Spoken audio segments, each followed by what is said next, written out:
Thanks for tuning into another episode of Watch Stuff with us. I'm JD, and today we are doing an instant reaction and recap of episode 9, the season finale of Daredevil Born Again. It was amazing, and I cannot wait to get into it.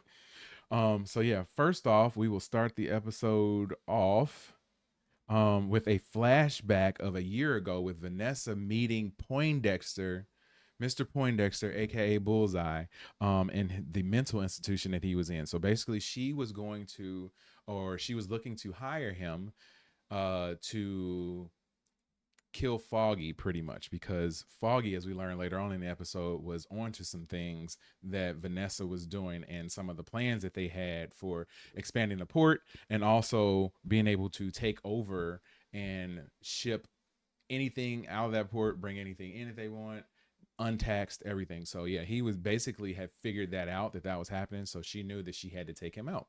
So she went to the mental hospital and talked to one Mr. Poindexter, rubbed his hand a little bit, and then she was able to convince him to take out Foggy, which is why we started the series with Foggy being shot and killed. Yeah, she was definitely very manipulative. You could tell that Poindexter was under heavy medication. So he was pretty much willing to do anything to get off of those meds and to be and to sort of be released and be free. So yeah, then we get Matt, who is recovering from his gunshot wound in the hospital. Um and Heather was there when he woke up. And one of the messed up parts, I guess you could say, it was kind of messed up, but the first name that came out of his mouth when he came to was Karen, and you could see that Heather was kind of like, not too cool, not too cool. So that, I think, kind of had a little bit of the reasoning for why she did and made the decision that she made later on in this episode, which we'll get into later. But maybe that was playing in the back of her head, that like, oh man, I don't know if he really cares about me, so why not go and work for Kingpin? But we'll get into that later. um yeah, so they had a long conversation. Basically everybody was telling him that he needs to chill out and sort of let things happen, let things slow down, heal up, but of course Matt is not trying to hear that. Fast forward to Fisk and Vanessa hanging out. Oddly enough, having a near death experience has brought them closer. Um, and um, you can tell that in this scene right here, where they sort of ended up sitting next to each other and consoling each other. So yeah, they're closer than ever. Their bond is stronger than ever. Um, Fast forward a little bit more, and you had Fisk basically calling all of his people together to set up his plan for what he wants to do for the city, in order to take the city back. Gallo, of course, was definitely opposition and did not want to follow through with the plans that Fisk raised. And because of that, you could just say that his days were numbered. And you knew that coming into this episode. You knew that after everything that had been going on the last few episodes, especially the episode 8, that Gallo's days were numbered. There's no way he was going to be able to withstand, you know, Mayor Kingpin coming at him. Um, so then Mayor Fisk sends his head lackey to go take out Matt Murdock while he's in the hospital, because he said there's the only thing better than a um, basically the only thing better than a dead vigilante is or better than a live hero is a dead vigilante. So he went to go, sent him to go take out Matt while he was in the hospital. And of course, Kingpin is here looking down on his city. Like you could tell he was, as the episode went on more and more, you could just tell he was feeling himself more and more. He was getting back to that old Kingpin was coming out, and Mayor Fisk was sort of fading to the back. But yeah, so he ended up talking to, oh, I can't think of her name, Sheila. Yeah. Um, and basically gave Sheila an ultimatum, like to see where her head was at. So Sheila was definitely nervous and didn't really give him an answer at that point in time. Um, but you could tell that she was sort of leaning in a certain direction. She doesn't like the direction that Fisk is going in. She doesn't like the the his choice of things. She doesn't like his brutal approach to things. But I kind of feel like she feels as though she's in too deep at this point, and that kind of gets explained a little bit more later. Um, so yeah, you had Fisk's right hand man going in. Looks like he was going to go and um, inject Matt with a syringe to kill him. And during that same time, you had Gallo and Sheila talking. And basically, Gallo was saying, like, hey, I know that you see what's going on. I know you don't agree with this. I know you don't want it to happen. Basically, if you can tell me everything that's going on, we'll be able to, take this guy down. There's more about that conversation coming up later. So, yeah, as you can see, the right after Fisk was talking to Gallo earlier in the episode. No, I'm sorry. Right after Fisk was talking to Sheila, he had the one of the guys who I guess worked for the whatever the electric company is. He said Con Ed, but whatever the electric company is there, basically was talking to them in order to set up this blackout. So the blackout initially was set up in order to take out Daredevil. Daredevil was able to get away before Fisk lackey was able to come in there and shoot him up with something to make him to kill him, but he was able to get away with it. So Fisk, or I'm sorry, Matt somehow in his nightgown, in his hospital gown, was able to sneak away um all the way to the hospital, or all the way from the hospital to his apartment in the gown. And lo and behold, once he got into the apartment, he realized that Frank was there. So we had the return of Punisher. They had a great conversation. I was glad to see him back, and I knew we were down to get some good stuff happening shortly. So they had a very, very, very good fight scene, which is one that I predicted in my last episode that Frank was going to be there to take out the fake Punisher group that Wilson Fisk had got together. And he definitely did that. This was by far the most violence and blood that I've ever seen on a Disney Plus show, episode, anything. Like this was crazy. Like it was a lot of up close and personal violence in this, and I was here for it, man. I was here for it. This is what I've been wanting. This is what I've been wanting out of this series. I think they could do a little bit better with the effects of the blood because it looks kind of fake, but I like the sentiment. I appreciate the sentiment, and it's something that I was not expecting Disney Plus to go like all the way in with, but they did, and they did even more later on in the episode. So, um, they were able to get away after taking out all of the soldiers in very violent fashion.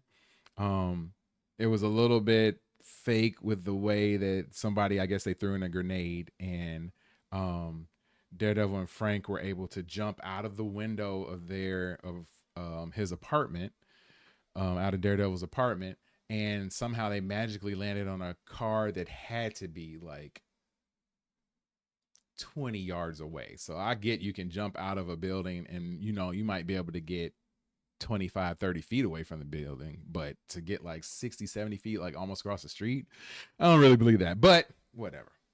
So they got out alive, hurt, but alive. So they met up with Karen, healed their wounds a little bit. And one thing that we talked about during the live stream watch party, which you missed out on probably if you are watching this after the fact, but we were picking up on some vibes that there may be a bit of a love triangle developing between Karen and Matt and Frank, and that they're both fighting over Karen a little bit. You could see Matt get a little bit jealous at certain points when Karen was talking to Frank, and Frank doesn't really do things to help out people, but he did something to help out Karen, and he told Karen like, hey, basically I did this for you. So yeah, it's definitely something there. I see everybody's comments. I will get to them as soon as I'm finished recording this. Um, but yeah, more conversation between Karen and Matt. Um, we had Daniel basically going in front of the city council and telling them that, like, hey, I know you guys are doing illegal stuff. Um, so I need your support on everything that's about to go down, which they would give him. A little bit of BB report there. We had Karen and Matt break into some files, I guess, that Foggy had saved up. And this is where they figured out that what Kingpin's plan, along with Vanessa's plan, was to open up the port and be able to run money, drugs, whatever they want to through that port and do whatever they want to with it. So that's what he was finding out. And that's why Vanessa had Bullseye take him out. Matt and Vanessa bonding a little bit. Like, it was interesting to see Vanessa kind of bonding with Frank beforehand, and then in this scene she was bonding with Matt a little bit, and Matt definitely got a thing for her still. No matter what, he's always gonna be about Karen. Always gonna be about that Karen life. um. So yeah, we had Frank here, who decided to go figure out and find out where the rest of the Punisher crew were hanging out, or the fake Punisher crew were hanging out. Um, and he walked up on them, as you can see right there. I wasn't supposed to play that, but yeah, he walked up on them and proceeded to take a bunch of them out, while they weren't trying to take him out. It was a very brutal fight scene right there. Eventually, they were able to wear him down enough um, to basically capture him. We'll fast forward a little bit more to Sheila, or I'm sorry, Gallo getting in the car right here. After his conversation with Sheila, um, Gallo realizing that the person driving the car is someone that he knew previously, but they now have the militia Punisher logo tattooed on their neck, so he know he's not in good company right now. Um, Frank getting beaten up more by the rest of the Punisher crew. Um, I don't know if we got to the point yet, but I think Kingpin at this point lets Gallo know that he heard the conversation that he had with Sheila. So now we know that Sheila is fully on board, or at least reluctantly on board with the Mayor Kingpin agenda. So she sort of sold her soul to the devil and said that, hey, I'm trying to live, and she sold Gallo out. So that was messed up. And then we happened to see one of the most violent things I've ever seen, um in any sort of TV show, movie, or anything like that, where one Mr. Kingpin managed to crush Gallo's skull with his bare hands, which was, in the comics, Kingpin was very violent, and he also kind of almost had like superhuman strength. They never really explained where that came from, but in this we got to see a little bit of a peek of that. And needless to say, I'm gonna have to cut a little snippet of my reaction to that, because I was not expecting it to go that route. I was not expecting them to show everything that they showed after the fact. They lingered on his cracked skull for a while, and I was just like, dude, it was crazy. Was not expecting it. Was not expecting that. So yeah, more Karen and Daredevil having a bit of heart to heart. Daredevil wanted to go in guns a blazing, or Billy Club a blazing, to go take on Fisk and his crew, but Fisk is down there rolling deep, like he has a whole militia with him now, so you can't do that. So Karen told him that they have to be smart about it. So Daredevil basically said that, okay, well, we need an army, and he's gonna go out and recruit an army. Um, and we saw a little bit of that at the very end of the episode, where he was having his discussion with, it looked like, a few police officers, some people who we met, like Cherry, the the bartender lady. I know his group is going to grow even more as the episode, or as the next season of the show continues. So yeah, I'm super excited for that. Being a comic book reader, I kind of know which direction they're going with that, and Daredevil does end up assembling an army. So yeah, it'll be kind of cool to see him leading an army, and then he sort of takes on an even more violent nature. So yeah, it could be setting up for something really good if they go straight from the comics on that. And we'll get some black suit with the double D Daredevil logo on it, which I've already seen some set photos that he's wearing it. So yeah, kind of knew that was coming, that he was going to end up recruiting his own army. But yeah, it's cool to see it actually take place and how it actually takes place. Um, so yeah, they recruit that army.